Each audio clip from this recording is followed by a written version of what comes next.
किसान भाइयों नमस्कार। स्वागत है आपका फिर से एक और नई वीडियो के साथ में। जैसे कि आप देख पा रहे हैं ये मंदिर वाला खेत है जी, जय बजरंग बली वाला। और ये भाइयों यहाँ आपको यकीन करियो इस पे पानी की इतनी कमी रहती है खेत की कि हम पाइप डाल के कभी कभी चलावे यार, कभी कभी टिंकू भाई की। अब भी जैसे खंबा टूट गया कल टिंकू भाई की 12 का, तो पता नहीं कब सही होगा, नहीं तो हम इसमें एक पानी निकालने वाले थे।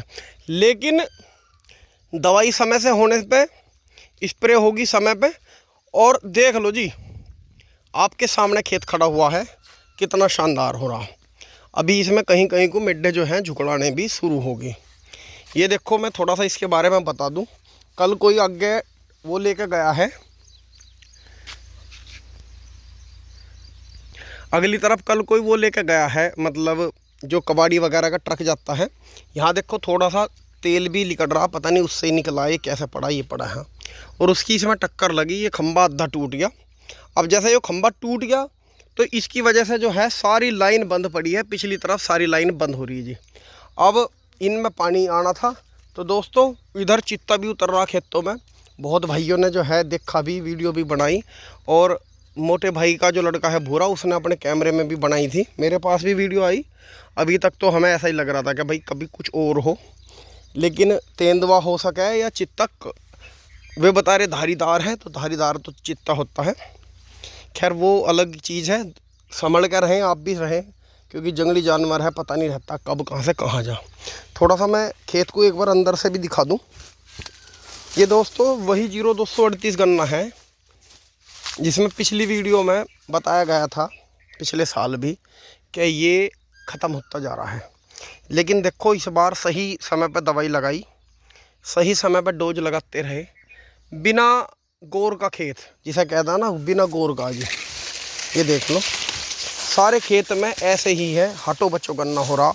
खरपतवार कुछ नहीं है बिल्कुल भी, हाथ निकलवा देता हमने लेबर पे इस बार। हम दोस्तों 2 साल से खरपतवार नाशक की स्प्रे हमने बिल्कुल बंद करा रखी है। भभके में जो है पत्ती ज़्यादा फैलाते हैं तो धीरे धीरे धीरे धीरे खरपतवार सारा बैठ जा। अब देखो जी खेत बिल्कुल निखर पड़ा। ये जो पौधे हैं, जैसे ये दिख रहा होगा पालक का, ये बड़ा होगा अपने आप ही सूख गया। तो ज़्यादा कुछ नहीं करा हमने इसमें, हमने थोड़ा सा हर्बिसाइड का प्रयोग कम कर दिया। अब आपको दिखा दें जी गन्ने की क्वालिटी। अभी तो इसके सिंगल सिंगल लाइन लगवा दी। ये देखो गन्ना कितना मोटा मोटा, 42 इंच के खूड़ हैं। बहुत भाई कह रहे थे कि ज़्यादा चौड़ाई करने का क्या बेनिफिट है। तो देखो जी बेनिफिट ये है कि गन्ने की क्वालिटी बनती है। गन्ने की मोटाई देखो आप, ऊंचाई देखो कितनी हाइट हो रही, ज़बरदस्त। अब जो है इसकी भाइयों, जैसे ये गिरना शुरू हो गया, जैसे यहाँ भी झुकाव हो गया, अब इसका क्रॉस लगवा देंगे उस मिड्डे से इसका, तो ये बहुत ही अच्छा लगेगा और इसे जो है बैलेंस मिलेगा खेत को। तो दोस्तों अगर आप 28 इंची, 27 इंची, 26 इंची गन्ना बो रहे हैं, तो उस गन्ने की थोड़ी सी चौड़ाई बढ़ाओ। अगर आपके पास में कुछ भी कृषि उपकरण नहीं है तो उसकी कम से कम अगर आप झुट्टे से भी कर रहे हैं तो उसे आप कम से कम 32 इंची कम से कम करें। दो आँख का गन्ना बोवें, संशोधित करें बीज को। संशोधित का मतलब हो गया कि बीज पर काम करें और उसे ट्रीट भी करें, और यहाँ से ऊपर की कटिंग करें। जैसे भी आपका पहला या दूसरा जून लग रहा है, तो जब आप गन्ने को यहाँ से कटाई करके उसकी बुआई करेंगे तो दोस्तों उसका जर्मिनेशन भी बढ़ेगा और उसकी गुणवत्ता भी बढ़ेगी। ये देखो जी अभी तक जो है गन्ना, आज जैसे कि रक्षाबंधन है, पहले तो मैं अपने चैनल की तरफ से सभी देशवासियों को रक्षाबंधन की हार्दिक शुभकामनाएं देना चाह रहा हूँ। और भाइयों आज तारीख होगी जी 19 अगस्त 2024। तो अब तक खेत में किसी भी प्रकार का कोई कीड़ा नहीं है, कोई भी किसी तरह का दिक्कत नहीं है। खेत काफ़ी अच्छा हो रहा है। 1-2 मिड्डे यहाँ गिर गए, उन्हें भी बंधवा देंगे। सुमरू भाई जो है बाबा, वो ऊपरली तरफ बंधाई कर रहे हैं। तो सारे में इसमें 2-2 बार ये बंध गया। जैसा कुछ इधर जो है एक कबर भी है, पीछे तूफान आ गया था तो गिर गया था। अब इसकी बंधाई करा देंगे 2-2 बार की, फिर इसकी मेड़ लगवा देंगे। तो दोस्तों आपका गन्ना कैसा खड़ा है, किस तरह का बीज आप बो रहे हो, मैं चैनल के माध्यम से पहले भी मैंने कहा है पिछली वीडियो में कि आप अपने बीज पे ध्यान रखो। अगर आपके बीज की क्वालिटी अच्छी होगी तो आप अच्छा गन्ना पैदा कर सकते हो। अगर नहीं होगी, बहुत भाई कह रहे हैं रेड रोट आ गया भैया। भैया रेड रोट तो जरूर आओगा, क्योंकि आपने जो बीमार गन्ना है वो ही पूरा बो दिया। और रेड रोट का असर रहता है आधे गन्ने तक। जो गन्ना आधा भी आपने बो दिया, ध्यान करा नहीं, वो अंदर से लाल लाल रह गया, तो उसमें कहीं ना कहीं आपको वो बीमारी ख़त्म कहाँ होगी, वो तो दोबारा से आपने बो दी।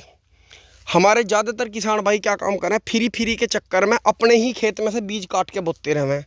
होना ये चाहिए कि अपने खेत में से लगातार 2 से 3 साल के बाद में बीज ना बोवें।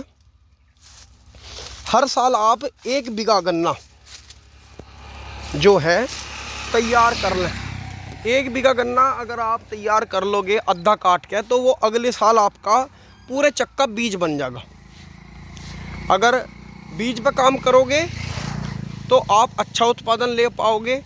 आपने देखा होगा, एक बार मैं आपको बता दूं, मेरे से ज़्यादा ज्ञानी किसान हैं, ज़्यादा बड़े बड़े भी किसान हैं, उम्र में भी ज़्यादा हैं, तजुर्बे में भी ज़्यादा हैं। लेकिन जैसे मैंने भ्रमण करा, क्षेत्रों में घूमा, मैंने देखा कि कुछ भाई ट्रीट करके गन्ना बो रहे हैं, तो उसे ऐसा मान लो जैसा आपने 1-2 स्प्रे गन्ने के खेत में पहले ही लगा दी।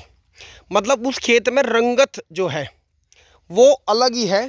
इस खेत में हमने पिछले से पिछले साल जब हमने इसकी बुआई करी थी, हमने इसमें भी वो तजुर्बा करा था, वो गहरे खेत में उसमें भी हमने करा था। तो उसमें और इसमें वो बेनिफिट आया कि जितने में हमने ट्रीट करके गन्ने की बुआई करी, वो गन्ना हमारा और दूसरे गन्ने के मुकाबले ज़्यादा सुंदर, उसमें कीड़ा भी कुछ नहीं आया, वो देखने में भी बहुत ज़्यादा अच्छा रहा और निरोगा रहा। तो किसान भाइयों, बीज पे काम करो। अगर आप बीज पर काम नहीं करने के तो आप कुछ भी नहीं कर पाएंगे।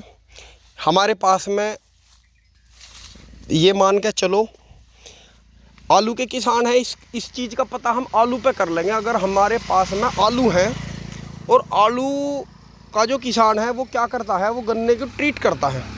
तो एक बार हमने क्या काम करा, हमने आलू की बुआई करी और आलू की हमने 1 बोरी, हमारा बीज कम रह गया। हमने पिताजी को फ़ोन करा, वहाँ का पिताजी 1 बोरी बीज कम रह गया, वो कोल्ड स्टोर पे से लिया है। साथ के साथ में खेत में ही थे हम भी। हमने सोचा लेबर की मारो काम नहीं मट रहा जल्दी जल्दी, हमने वो उठा निकलवा के गाड़ी में से बीज बोरी काट के छट्टी के मशीन में डाल दिया। हाथ के हाथ ही वो हमने रात के 8 बजे तक उसकी बुआई कर दी। आप भाई किसान भाइयों अनजान hunगारे भरोगे, लास्ट तक उस खेत की बीमारी नहीं निकली। वे 2-3 खूट जो हमने बोए, वो उनमें ब्लाइट इस तरह की रही कि मतलब वो बिल्कुल भी कामयाब नहीं हो पाए। वही खेत पूरे खेत में थी, वही स्प्रे पूरे खेत में हुई, उसी टाइम पे हमने पानी दिया, हमने सारे जुगत उसमें करे, लेकिन जो खेत हमारा ट्रीट था उसमें ब्लाइट नहीं आए, और उसकी जो है जो ट्रीट नहीं था उसकी ब्लाइट नहीं हटी। तो किसान भाइयों, अगर आप बीज पर काम करोगे तो आप अच्छा उत्पादन लोगे। यह बात गन्ने पे भी लागू होती है, इंसान पे भी लागू होती है, पशु पक्षी पे भी होती है। अगर बीज की गुणवत्ता अच्छी होगी तो गन्ना आपका अच्छा होगा, फसल आपकी अच्छी होगी। वीडियो पसंद आई हो तो दोस्तों शेयर ज़रूर करें, और कुछ आपको जानकारी देनी हो तो मुझे कमेंट ज़रूर करें। नमस्कार।